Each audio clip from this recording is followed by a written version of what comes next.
BNS का chapter number 2 देखेंगे। Chapter number 2 आपको बताए हैं ऑफ पनिशमेंट के बारे में बताता है, दंड के विषय के बारे में बताता है। ठीक है, सबसे पहले आप इसमें याद रखेंगे कि ये जो चैप्टर नंबर 2 है हमारा दंड के विषय में, ये सेक्शन 4 से लेकर के 13 तक है। ठीक है, 4 से लेकर क्या है 13 तक है, तो ये भी पूछा जाता है। और जो सेक्शन 4 है वो दंड के बारे में बताता है, पनिशमेंट के बारे में बताता है। लिखा है इसमें कि अपराधी इस संहिता के उपबंधों के अधीन जिन दंडों से दायी होगा वे हैं, पहला है मृत्यु, यानी कि मृत्युदंड हो गया। दूसरा है आजीवन कारावास। तीसरा है कारावास जो 2 प्रकार का है, अर्थात कठिन और सादा। कठिन का मतलब है कठोर श्रम के साथ। चौथा जो प्रकार है संपत्ति की जब्ती, और पांचवा है जुर्माना, और छठवा है सामुदायिक सेवा। ठीक है, तो कुल मिलाकर के ये 6 पनिशमेंट है।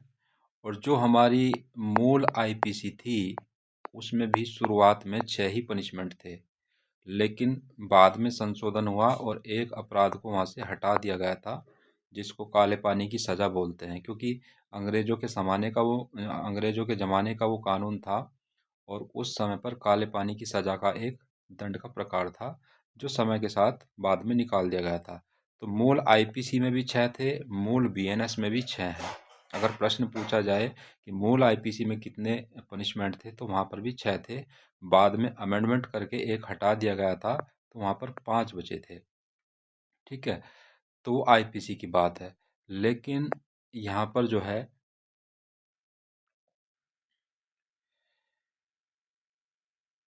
बीएनएस की बात हो रही है, और बीएनएस में कितने 6 प्रकार हैं। सबसे पहले मृत्युदंड की बात हो रही है। मृत्युदंड को जो है कैपिटल पनिशमेंट भी बोलते हैं, इंग्लिश में कैपिटल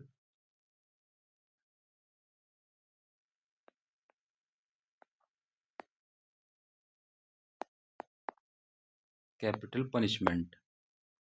ठीक है, याद रखिएगा, इंग्लिश में कैपिटल पनिशमेंट। बहुत सी बार आता है परीक्षा में, आपको जो है शब्द ऐसे मृत्युदंड हिंदी में नहीं लिखेगा, इंग्लिश में ऐसे लिख देगा, कैपिटल पनिशमेंट। ठीक है, तो ये भी आपको याद रखना होगा। मृत्युदंड की बात करें अगर हम, तो मृत्युदंड के बारे में बहुत बार जो है विवाद होता रहता है, कोर्ट में मामला जाता रहता है। ठीक है, मृत्युदंड की बात करें तो मृत्युदंड का जो ऑफेंस जो पनिशमेंट है वो परिभाषित नहीं है कहीं भी हमारी संहिता में। यहाँ पर बीएनएस में परिभाषित नहीं है कि मृत्युदंड क्या होगा। ठीक है, और इस मृत्युदंड को समय समय पर जो है सुप्रीम कोर्ट में चैलेंज भी किया गया है कि ये जो है आर्टिकल 21 का उल्लंघन है। आर्टिकल 21 कहता है प्राण एवं दैहिक स्वतंत्रता का अधिकार, तो उसका ये उल्लंघन है। आर्टिकल 14 का उल्लंघन है, समता के अधिकार का उल्लंघन है। समय समय पर इसको चैलेंज किया जाता रहा है, लेकिन हर बार सुप्रीम कोर्ट ने माना है कि ये वैध है, मृत्युदंड बना रहेगा। ठीक है, मृत्युदंड के बारे में एक आप बीएनएस में जो बीएनएसएस है हमारी, उसमें आप एक जो है सेक्शन पढ़ते हैं। सेक्शन का नंबर है आपका 393, 393 क्लोज 5। उसमें मृत्युदंड की प्रक्रिया बताई गई है। ठीक है, मृत्युदंड की प्रक्रिया, मृत्युदंड की प्रक्रिया बताई गई है, ना कि मृत्युदंड को परिभाषित किया गया है। और उसमें कहा गया है कि जब किसी को मृत्युदंड देना हो तो उसके गले में रस्सी का फंदा लगाकर तब तक लटकाया जाएगा जब तक उसके प्राण ना निकल जाए। ठीक है, ये आपको बीएनएसएस में मिल जाएगा प्रक्रिया।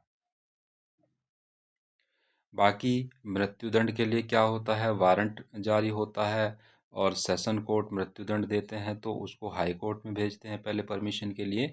वो सब आपको बीएनएसएस में मिल जाएगा, आप उसको पढ़ेंगे वहाँ पर मिल जाएगा वो सब चीज़ें। ठीक है। एक क्वेश्चन पूछा जाता है कि बीएनएस की कितनी धाराओं में मृत्युदंड का प्रावधान है। तो कुल मिलाकर के 15 ऐसी धाराएं हैं जिनमें मृत्युदंड का प्रावधान है।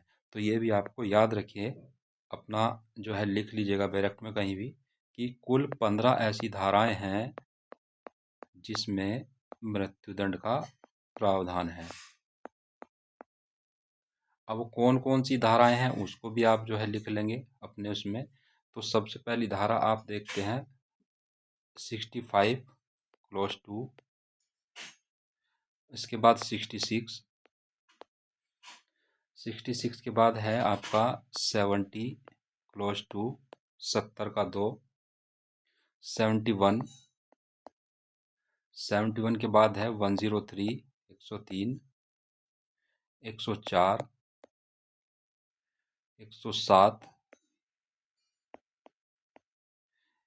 107 के बाद आता है 109 क्लोज टू, उसके बाद आता है 111 क्लोज टू, 111 क्लोज टू के बाद 113 क्लोज टू, 140 क्लोज टू,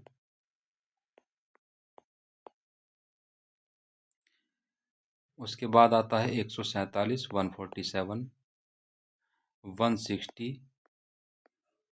160 के बाद आता है 230 क्लोज टू, और उसके बाद लास्ट में आता है 310 क्लोज 3।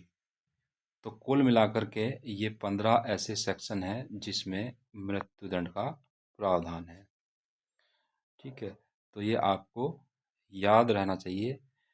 अगर ये सेक्शन भी याद ना रहे तो इतना तो आपको याद रहना चाहिए कि कुल 15 धाराओं में मृत्युदंड का प्रावधान है। प्रश्न पूछा गया है इसलिए आपको बता दे रहे हैं। ठीक है। चलिए आगे हम बढ़ते हैं। इसमें कुछ केस लॉ हैं मृत्युदंड से संबंधित, वो भी पूछे जाते हैं। और ये केस लॉ आपके संविधान से भी रिलेटेड है, संविधान में भी पूछे जाते हैं, कई बार पूछा गया है।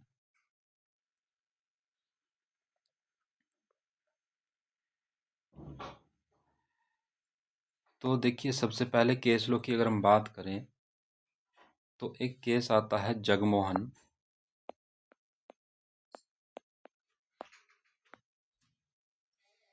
बनाम उत्तर प्रदेश राज्य।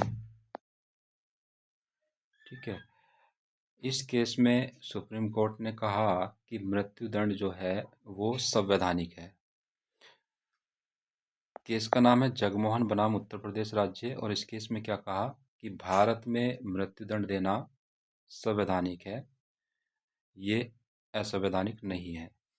उसके बाद केस लो आता है आपका बच्चन सिंह, बच्चन सिंह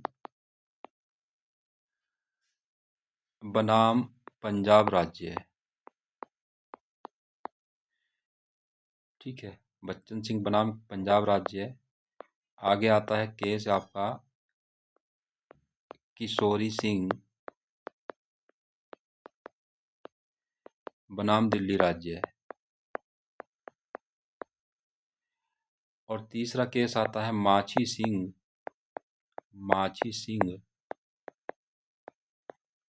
बनाम पंजाब राज्य। ठीक है। तो ये तीनों जो केस हैं, इन तीनों केस में कहा गया है कि जो मृत्युदंड होता है वो क्रूर से क्रूर मामलों में दिया जाना चाहिए, सामान्य मामलों में नहीं दिया जाना चाहिए। ठीक है। विरले से विरलतम मामले में मृत्युदंड दिया जाना चाहिए। और ये तीनों केस आपके इम्पोर्टेंट हैं, कई बार पूछे गए हैं, इसलिए आपको याद रखने पड़ेंगे। बच्चन सिंह बनाम पंजाब राज्य, किशोरी सिंह बनाम दिल्ली राज्य, और तीसरा माछी सिंह बनाम पंजाब राज्य। इसके बाद एक केस आता है आपका दीना उर्फ दीनदयाल।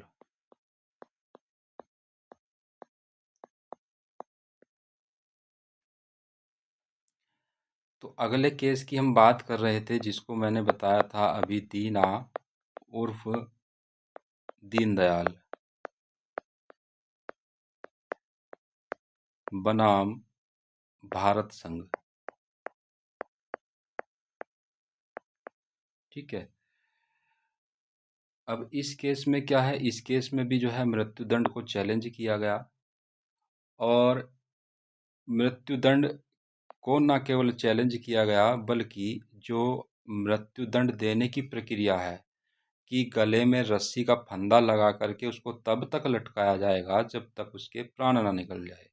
ठीक है। इस प्रक्रिया को चैलेंज किया गया इस केस में, और सुप्रीम कोर्ट ने माना कि जो भारत में मृत्युदंड देने की प्रक्रिया है वो वैध है। ठीक है। उसमें कुछ भी ऐसा अवैधानिक नहीं है। तो इसको जो है जो हमारे भारत में मृत्युदंड देने की प्रक्रिया है उसको एक सरल मृत्यु माना जाता है। ठीक है। सरल मृत्यु माना जाता है। अब जैसे इस्लामिक कंट्री हैं उसमें जो है सिर कलम कर दिया जाता है, और चौराहे पर जो है उसको पत्थर बरसाए जाते हैं। तो ये सब एक अमानवीय तरह से है कि ये एक ये मानवता नहीं है, ये अमानवीय तरीका है मृत्युदंड देने का। लेकिन भारत में जो है वो रस्सी का ही वो है प्रोसेस, रस्सी से ही उसको दम निकाला जाएगा।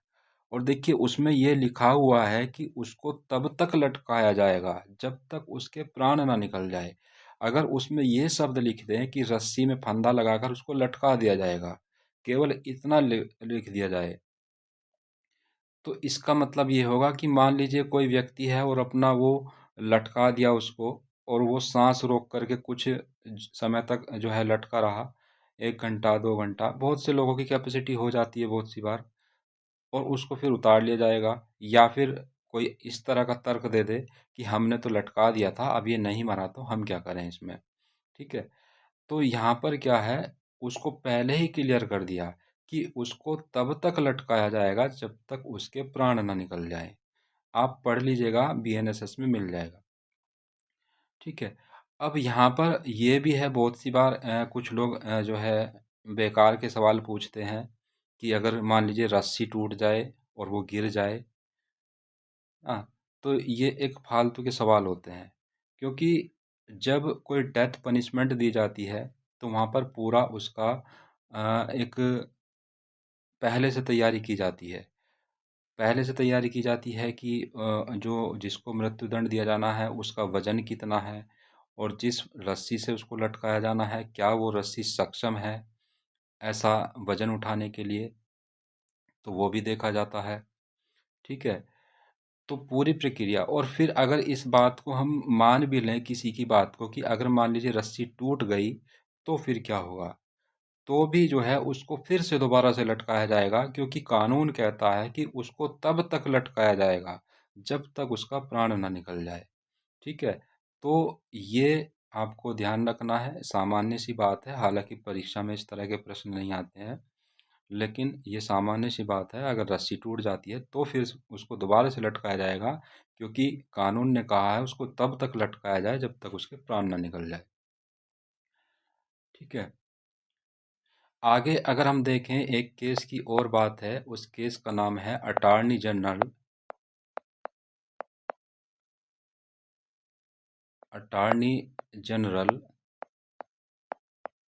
बनाम लक्ष्मा देवी। लक्ष्मा देवी अटॉर्नी जनरल ऑफ इंडिया है, अटॉर्नी जनरल ऑफ इंडिया बनाम लक्ष्मा देवी।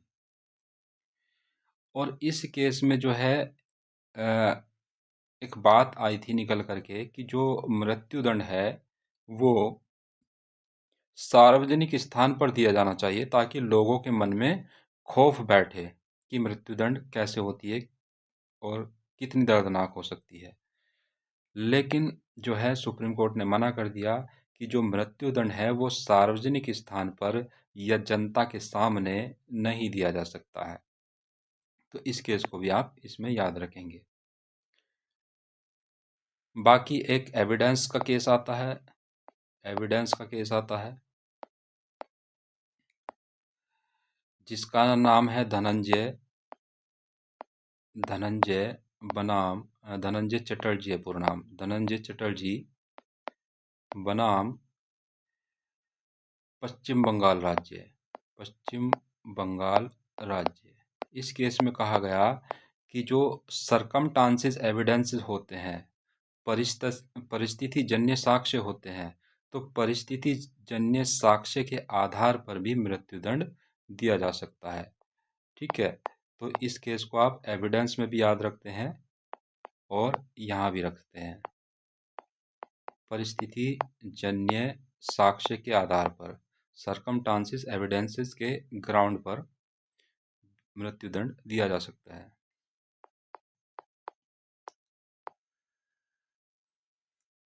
चलिए आगे हम बढ़ते हैं। इसमें एक केस और है, एक लास्ट केस और देखिए इसमें, एक रामेश्वर बनाम उत्तर प्रदेश राज्य।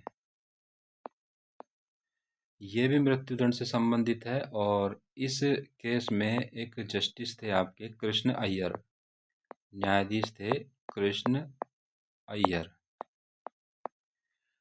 और ये कृष्ण अय्यर ने मृत्युदंड को समाप्त करने की वकालत की थी। ठीक है, मृत्युदंड को समाप्त करने की उन्होंने जो है दलील दी थी, या फिर प्रयास किया था, या फिर उन्होंने वकालत की थी। इसके पक्ष में कहा था कि भारत में मृत्युदंड बंद कर दिया जाना चाहिए। तो ये आपका मृत्युदंड है और इसका कॉन्सेप्ट काफ़ी बड़ा है अगर आप देखें, लेकिन इतना पर्याप्त है परीक्षा की दृष्टि से। अगले हम पनिशमेंट पे चलते हैं। सेक्शन 4 हम पढ़ रहे हैं और सेक्शन 4 में हमने पहला पॉइंट पढ़ लिया है मृत्युदंड के बारे में।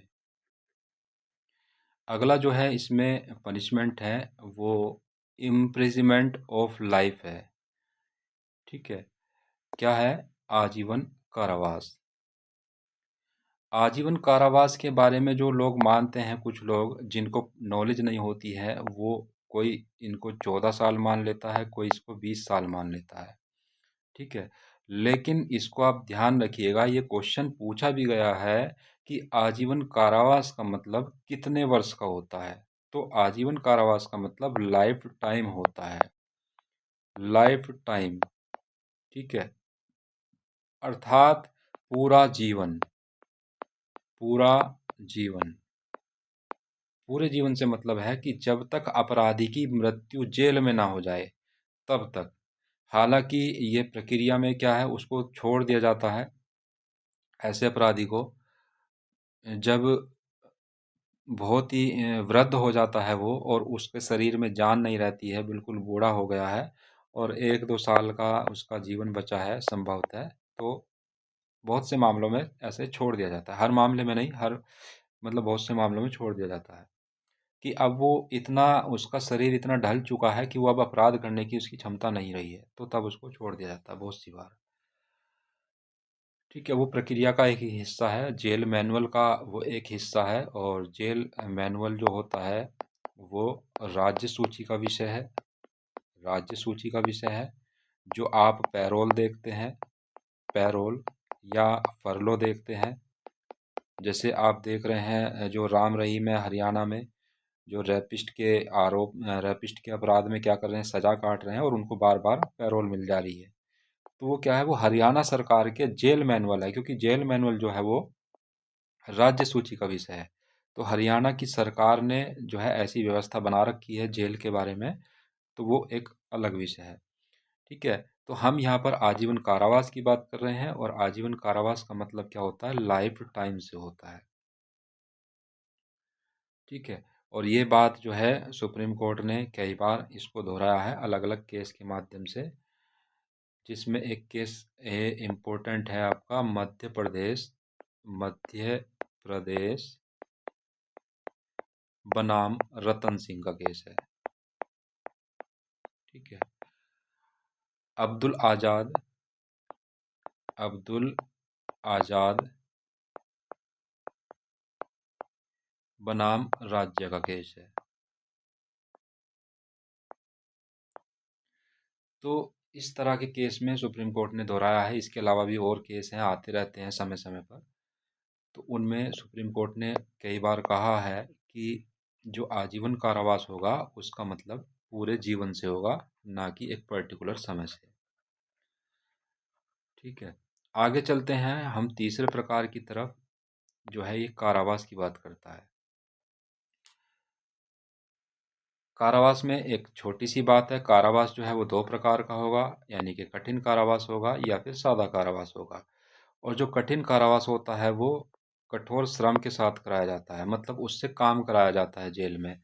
अब काम, कठोर कारावास कैसा, मतलब कठोर कारावास में जो काम कराया जाएगा वो कैसा होगा? जैसे कि मिट्टी खोदने का काम है, उसमें क्या है, फावड़ा चलाना पड़ेगा, पत्थर तोड़ने का काम है। ठीक है, ये सब क्या है, कठोर कारावास में आएंगे।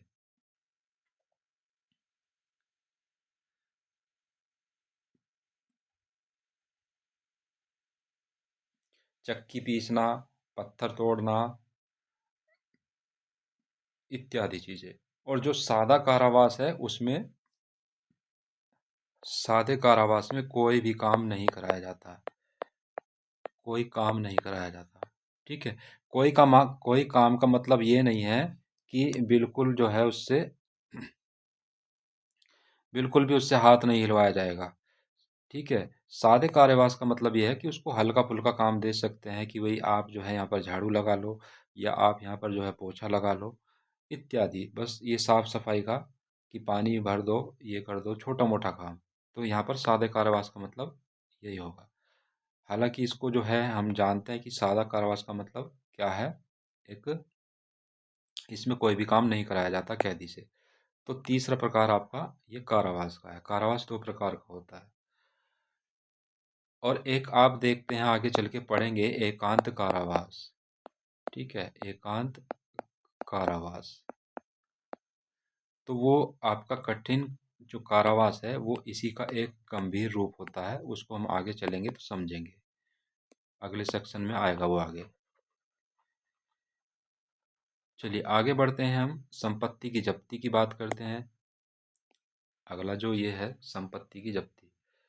संपत्ति की जब्ती का मतलब यह है कि सरकार इसमें क्या करती है, किसी भी व्यक्ति की जो अपराधी घोषित कर दिया गया है उसकी चल या अचल संपत्ति, चल या अचल संपत्ति को जब्त कर लेती है।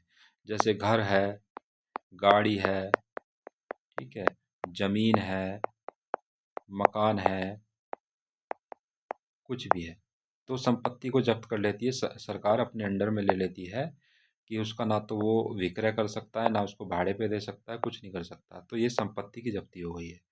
अगला जो प्रकार है वो जुर्माना है। जुर्माने का मतलब क्या है, उसको आर्थिक दंड देना है, उसको आर्थिक दंड। ठीक है, उस पर क्या होता है, आर्थिक दंड लगाया जाता है, यानी कि उसे जो है अब सरकारी खजाने में पैसे जमा करने पड़ेंगे। जो भी है वो हर अपराध के लिए अलग अलग प्रावधान है उसका। चलिए आगे हम बढ़ते हैं छठे प्रकार की तरफ। और ये इसमें इम्पोर्टेंट हो जाता है, क्योंकि ये एक नया जुड़ करके आया है।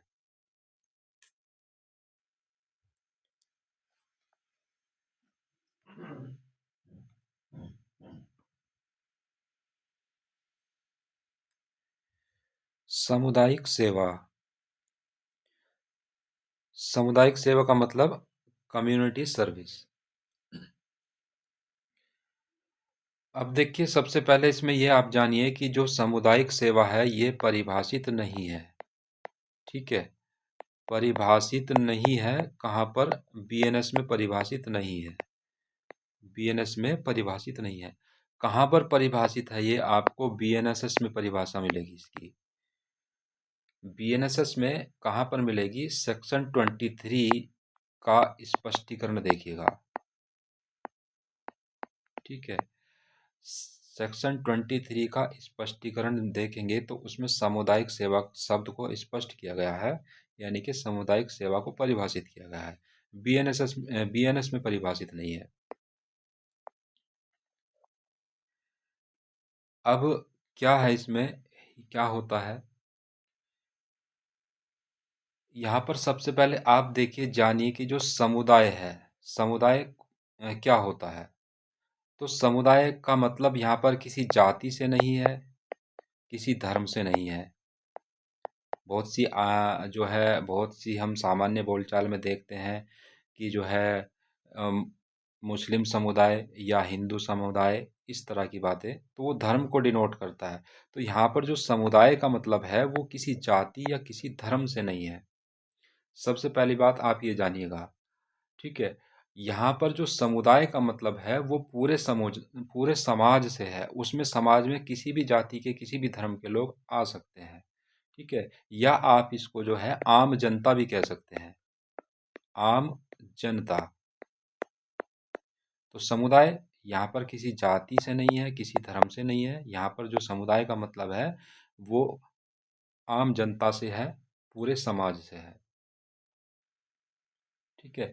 जो एक साथ एक जगह पर रहते हैं, किसी कॉलोनी में हो गए, किसी गांव में हो गए, किसी शहर में हो गए, पर्टिकुलर कोई भी स्थान हो सकता है।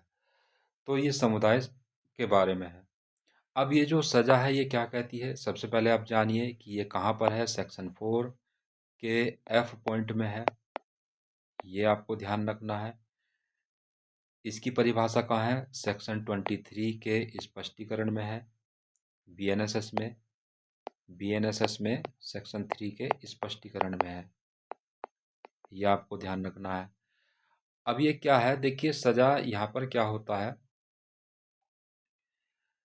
ये एक सज़ा का विकल्प है कि व्यक्ति को जेल की कोठरी में बंद ना करके उसको समाज में रहकर सुधारने का मौका दिया जाए।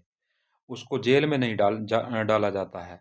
उसको क्या किया जाता है, समाज में रह कर के उसको सुधरने का एक मौका दिया जाता है, जो कुछ समय के लिए होता है और वो बिना वेतन के होता है, ठीक है। तो सजा का एक रूप है। और क्या है, न्यायालय किसी को दंड के रूप में सामुदायिक सेवा का पनिशमेंट देता है। और क्या पनिशमेंट देता है कि आप जो है इस समुदाय की इतने दिन के लिए सेवा करेंगे। इसमें व्यक्ति को जेल में नहीं डाला जाता है। इसमें व्यक्ति को जो समुदाय की सेवा करने के लिए जो परिश्रम कर रहा है वो उसका कोई वेतन भी नहीं दिया जाता है, नो सैलरी दी जाती है, कोई उसके लिए पैसा नहीं दिया जाता है, क्योंकि वो एक पनिशमेंट के रूप में है, ठीक है। अब समुदाय सेवा क्या क्या हो सकती है उसको भी देखिए। जैसे सरकारी अस्पताल में जाओ, और सरकारी अस्पताल में जाओ और 1 हफ्ते तक मरीजों की सेवा करो, ठीक है। या फिर 1 हफ्ते तक जो है सरकारी अस्पताल की साफ सफाई का काम करो। वहाँ पर जो है बहुत सारे काम होते हैं सरकारी अस्पताल में, साफ सफाई करना, झाड़ू पोछा है, मरीजों की देखभाल है, उन्हें इधर से उधर ले जाना है, उनके लिए दवाई का इंतजाम करना है, या कुछ भी है, ठीक है। तो ये क्या है, एक सामुदायिक सेवा का पनिशमेंट दे सकता है कोर्ट। और क्या दे सकता है कि जो हमारे आसपास कॉलोनी में क्या है, पार्क हैं, नगर पालिका के पार्क हैं, उनमें पौधारोपण करो, जा कर के पौधे लगाओ। पौधे लगाओ, वहाँ पर वृक्षारोपण करो, और उन पौधों की जो है देखभाल करो 1 महीने तक, 1 साल तक, जो भी कोर्ट समय दे। वृद्धाश्रम में जाओ, बुजुर्गों की सेवा करो जा कर के। सरकारी स्कूलों में जाओ, वहाँ पर साफ सफाई का काम करो, वहाँ पर रख रखाव का काम करो। ट्रैफिक कंट्रोल में जाओ, ट्रैफिक में जाओ, पुलिस की सहायता करो, ठीक है। तो ये सब क्या है, ये सामुदायिक सेवा के पनिशमेंट हो सकते हैं, आदि और भी काम हो सकते हैं ऐसे। और ये जो सामुदायिक सेवा का पनिशमेंट दिया जाता है, ये छोटे अपराधों में दिया जाता है, छोटे अपराधों में दिया जाता है। अब छोटे अपराध कौन से हैं, इसमें आप इसको ध्यान रखेंगे, 6 ऐसे सेक्शन है बीएनएस में जिसमें सामुदायिक सेवा का पनिशमेंट दिया जाता है। और ये 6 सेक्शन कौन कौन से हैं इनको आप नोट कर लेंगे। सेक्शन 202 है, लोक सेवक जो विधि विरुद्ध व्यापार करने में लगा है उसके बारे में। 202 202 के बाद 209 है, 209 के बाद 226 है, उसके बाद आता है 303 क्लोज टू चोरी के बारे में है ये, 355 आता है और फिर 356 क्लोज टू आता है। तो 6 ऐसे पनिशमेंट हैं, 6 ऐसी जगह है जहाँ पर सामुदायिक सेवा का पनिशमेंट दिया जा सकता है। इसका मकसद क्या होता है, उद्देश्य क्या होता है? तो कानून का ऐसा मानना है कि छोटे अपराधों के लिए जेल भेजना कभी कभी अपराधी को और बड़ा अपराधी बना देता है। ठीक है, किसी ने छोटी मोटी चोरी कर ली या उस पर चोरी का इल्ज़ाम लग गया, तो उसको जेल ना भेजने के बजाय सामुदायिक सेवा का पनिशमेंट दे दिया जाए। इसलिए जो है, अपराधी को महसूस हो कि उसने गलती की है और वो समाज की सेवा करके उसका पश्चाताप कर सकता है। उसे समाज से कटने के बजाय समाज का हिस्सा बनाए रखने का प्रयास किया जाता है, क्योंकि जेल में भेज देंगे तो वो समाज से कट जाएगा और अन्य अपराधियों के संगत में आकर के वो बड़ा अपराधी बन सकता है। तो ये सुधार का प्रयास किया जाता है। और छोटी गलतियों के लिए जेल में भीड़ ना लगे, इसलिए भी इसको यहाँ पर रखा गया है।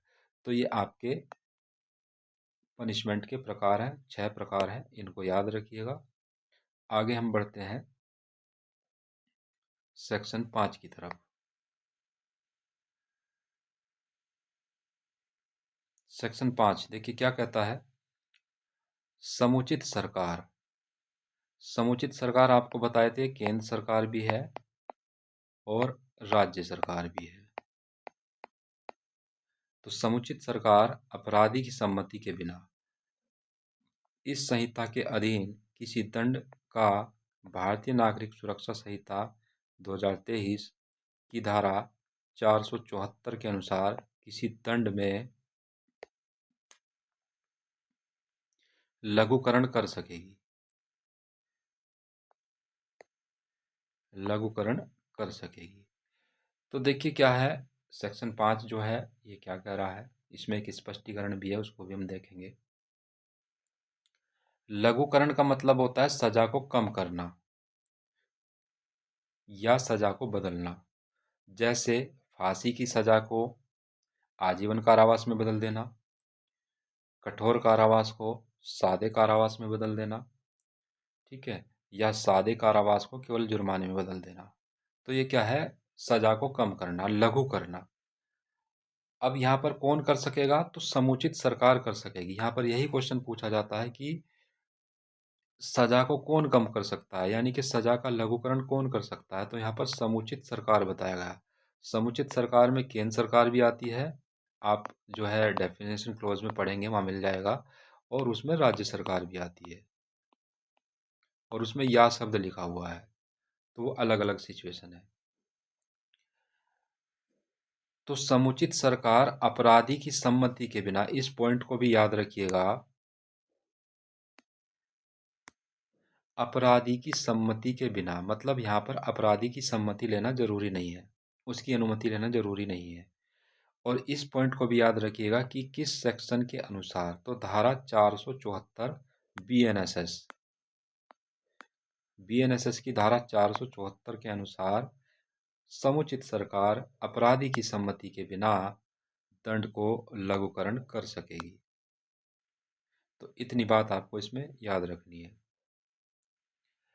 अब जो इसका स्पष्टीकरण है वो क्या कहता है, उसको भी समझ लेते हैं।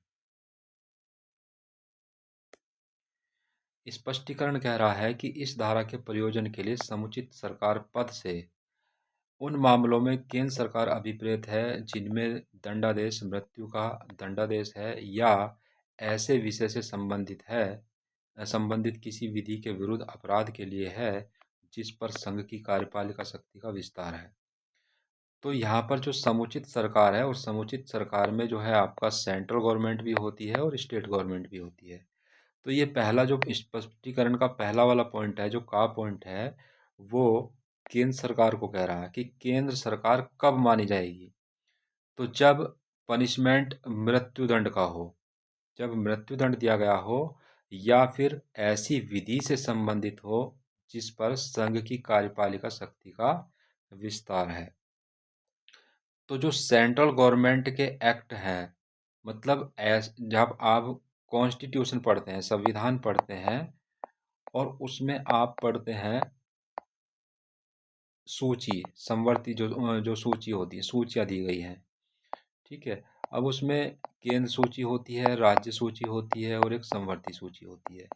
तो केंद्र सरकार के कुछ विषय होते हैं जिन पर वो कानून बना सकती है, राज्य सरकार के कुछ विषय होते हैं जिन पर वो कानून बना सकती है, और ऐसे विषय भी होते हैं जिन पर दोनों मिलकर कानून बना सकते हैं। तो यहाँ पर केंद्र सरकार की जो सूची है, और उसमें जितने भी विषय आ रहे हैं, उन पर जो है केंद्र सरकार कानून बनाती है। तो जिन कानूनों पर केंद्र सरकार की शक्ति, कार्यपालिका शक्ति का विस्तार है, उन मामलों में समुचित सरकार केंद्र सरकार मानी जाएगी। ठीक है। तो ये पहला वाला पॉइंट यही कह रहा है कि जब सरकार किसी अपराधी की सजा को लघुकरण करेगी या लघुकरण कर रही है, तो वहाँ पर समुचित सरकार वर्ड को यूज़ किया गया है। लेकिन समुचित सरकार में केंद्र सरकार और राज्य सरकार दोनों आते हैं। तो पहला पॉइंट जो स्पष्टीकरण में, वो ये कह रहा है कि केंद्र सरकार कब होगी। तो केंद्र सरकार तब होगी जब मृत्यु दंड का पनिशमेंट दिया गया है, या फिर ऐसी विधि के अधीन पनिशमेंट दिया गया है जिस पर केंद्र की कार्यपालिका शक्ति का विस्तार है। तो ये आपका पहला पॉइंट कहता है। जैसे इनकम टैक्स होता है, दिल्ली पुलिस अधिनियम होता है, ये सब जो है केंद्र सरकार के अधिनियम है। इन पर केंद्र सरकार ही एक्शन लेती है।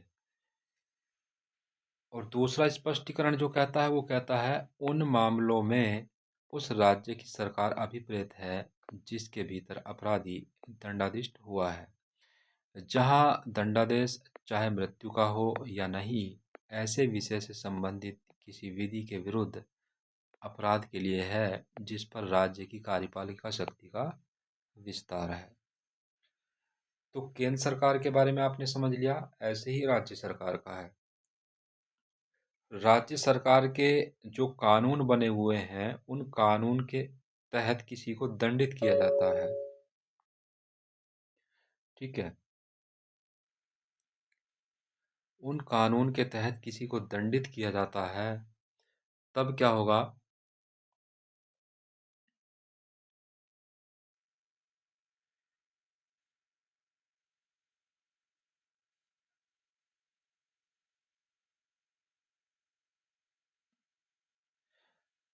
तब क्या होगा, देखिए, वहाँ पर राज्य सरकार उसको लघुकरण कर सकती है। तो ऐसे विषय जिन पर राज्य की कार्यपालिका शक्ति का विस्तार है, वहाँ पर राज्य की सरकार, समुचित सरकार जो है वो राज्य सरकार मानी जाएगी, और राज्य सरकार वहाँ पर क्या कर सकती है, उसका लघुकरण कर सकती है। तो ये दोनों स्पष्टीकरण हैं आपके। आगे हम चलते हैं सेक्शन 6 की तरफ।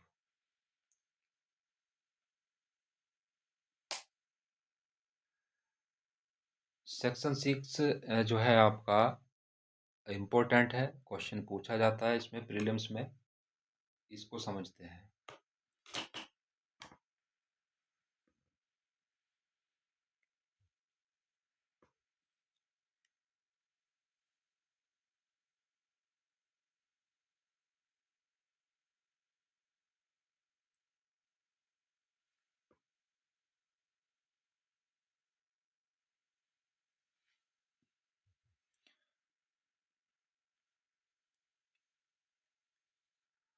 सेक्शन 6 आपका क्या कहता है, देखिए, दंड अवधियों की भिन्न है।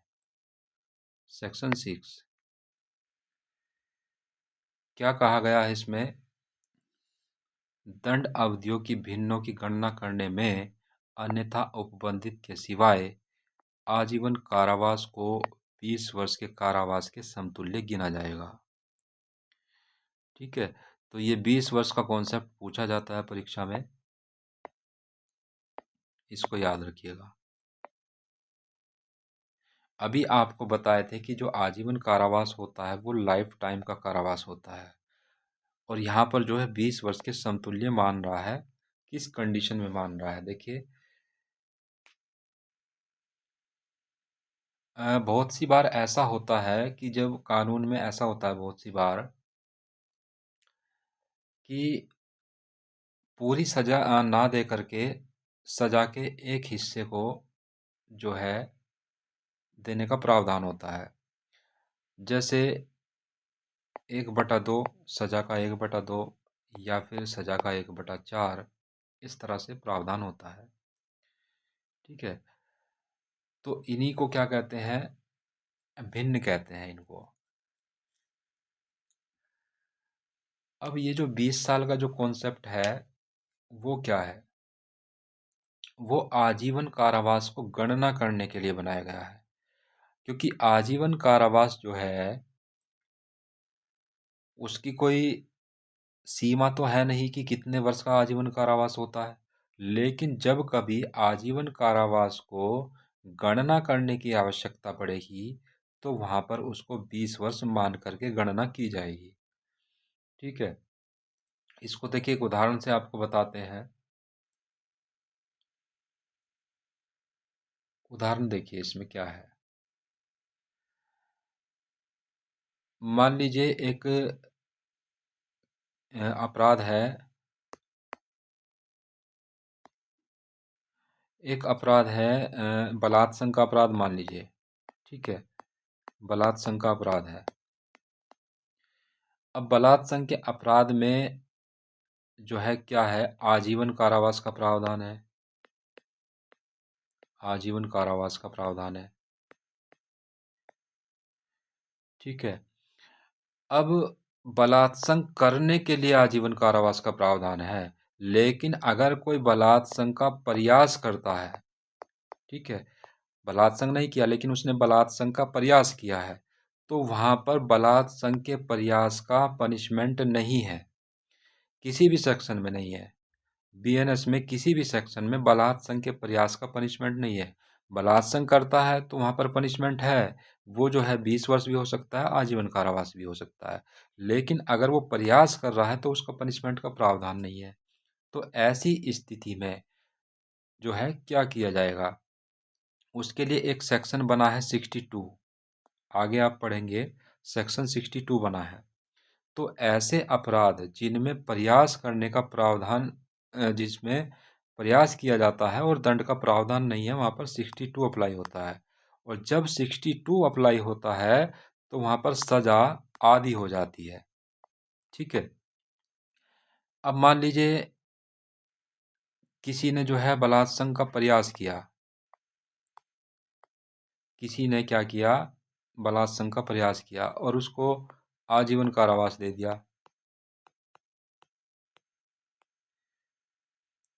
उसमें जो है क्या है, आजीवन कारावास तो नहीं मिलेगा उसमें, उसमें क्या होगा, मैक्सिमम सज़ा मान लीजिए आजीवन कारावास है।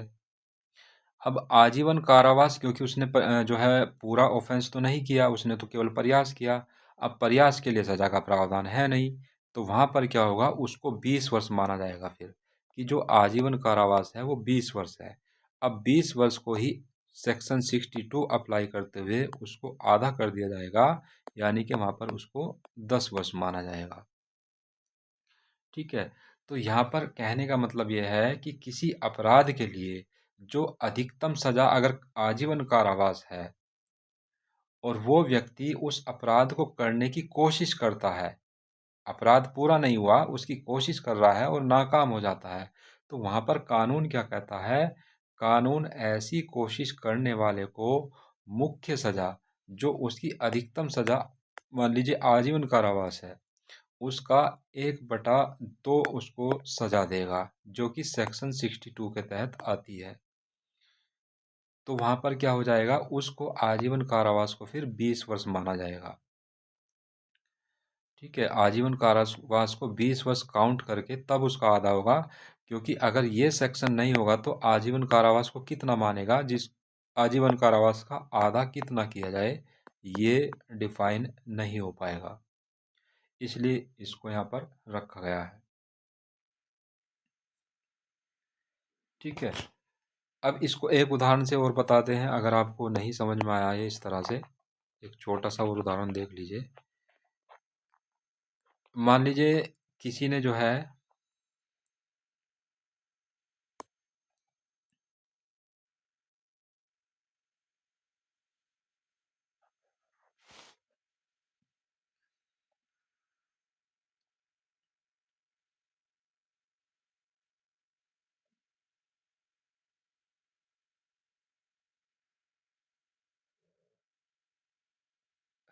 मान लीजिए क्या कहते हैं, उसने क्या किया, कोई व्यक्ति है और उसने ऐसा ऑफेंस किया, उसमें उसको आजीवन कारावास मिल गया, आजीवन कारावास मिल गया, प्लस उसको जुर्माना भी लगा दिया। ठीक है, प्लस उसको जुर्माना भी लगा दिया गया। अब कानून कहता है कि यदि कोई व्यक्ति जिस पर जुर्माना भी लगाया गया है वो जुर्माना अदा नहीं करता है तो उसको क्या मिलेगा, फिर अतिरिक्त कारावास मिलेगा, अतिरिक्त कारावास मिलेगा। अब अतिरिक्त कारावास मिल गया, मान लीजिए अब उसको आजीवन कारावास मिला था, लेकिन उसने जो है जुर्माना अदा नहीं किया, क्योंकि आजीवन कारावास का मतलब पूरी लाइफ उसको जेल में रहना पड़ेगा। लेकिन अगर मान लीजिए सरकार है उसके आजीवन कारावास को छोटा कर देती है, कम कर देती है, 10 साल, 20 साल या 14 साल, 14 साल है इसमें मैक्सिमम, आजीवन कारावास को लघुकरण कर देती है, 14 साल कर देती है, तो आजीवन कारावास तो उसका खत्म हो गया। और आजीवन कारावास के साथ उसको जुर्माना भी लगा था, जुर्माना माफ नहीं हुआ है, जुर्माना जब माफ नहीं हुआ तो उसको अतिरिक्त सजा मिलेगी। अब अतिरिक्त सजा कितनी मिलेगी, तो वहां पर आजीवन कारावास को काउंट करना पड़ेगा। अब ये आजीवन कारावास जो है उसको मैक्सिमम सजा मिली थी, या जिस अपराध के लिए वो गया था जेल में उसमें मैक्सिमम सजा का प्रावधान आजीवन कारावास है। तो अब इस आजीवन कारावास को 20 वर्ष मान करके ये अतिरिक्त कारावास दिया जाएगा। ठीक है, तो 20 वर्ष माना और 20 वर्ष को मान करके यहाँ पर अतिरिक्त कारावास दिया। अब मान लीजिए कि कोर्ट ने कहा कि अगर आप जुर्माना नहीं देते हैं तो आपको 1/4 पनिशमेंट अलग से मिलेगा। अब 20 वर्ष उसको ग्राउंड मानेंगे तो 1/4 कितना हो जाता है, 5 साल। तो यहाँ पर उसको 14 साल जो उसके घटा करके किए गए थे उसमें 5 साल और ऐड हो जाएंगे, तो वो अतिरिक्त कारावास होगा। कहने का मतलब यह है कि जहाँ कहीं भी आजीवन कारावास की गणना करनी पड़े, पहला पॉइंट ये याद रखिएगा कि आजीवन कारावास जो होता है वो लाइफ टाइम होता है, उसकी कोई सीमा नहीं है, लाइफ टाइम होता है वो। लेकिन जब कभी आजीवन कारावास की गणना करनी पड़े तो उसको 20 वर्ष के समान माना जाएगा। ये बात इसको याद रखिएगा, यहाँ से प्रश्न पूछा जाता है।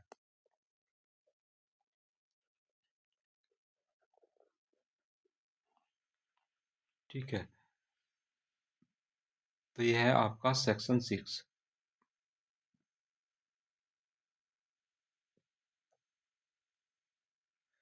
सेक्शन 7 और देख लेते हैं,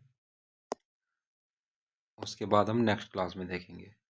सेक्शन 7 कहता है कि प्रत्येक मामले में, हेडिंग देखिए क्या है, दंडादेश कारावास के कतिपय मामलों में संपूर्ण कारावास या उसका कोई भाग कठिन या सादा कारावास हो सकेगा।